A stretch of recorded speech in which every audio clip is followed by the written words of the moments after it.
अब question number 22 मा हेरौँ, if cos theta equals to 3/5 find the value of cos 3 theta. यदि cos theta equals to 3/5 भए cos 3 थीटाको मान पत्ता लगाउनुहोस्। अब हामीलाई के दिएको छ, cos थीटा इक्वल्स टु 3/5 दिएको छ भने cos 3 theta equals to what.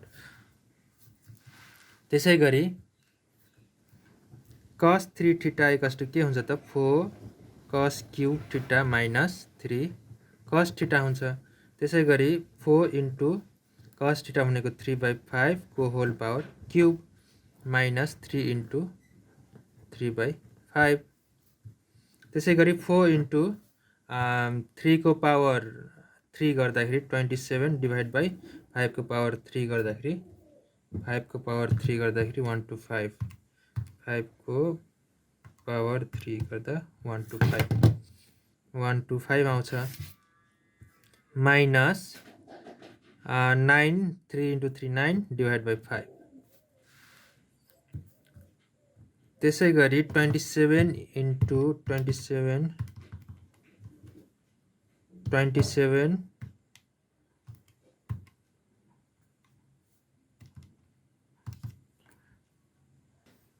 त्यसै गरी 27 इन्टु 4 गर्दा 108, 108 डिभाइड बाई 1 to 5 माइनस 9/5 भनेपछि अब हामी के गर्छौँ, एलसिएम लिन्छौँ। कति, 125।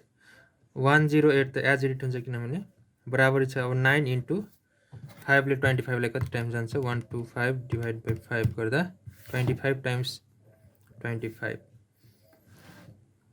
त्यसै गरी 108 माइनस 9 इन्टु 25 गर्दा 9 इन्टु 25 गर्दा 225, 225 divide by 125।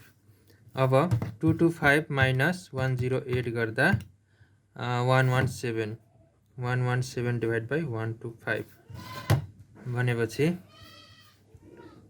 cos 3 theta equals to 117 divide by 125। यो के हो त हाम्रो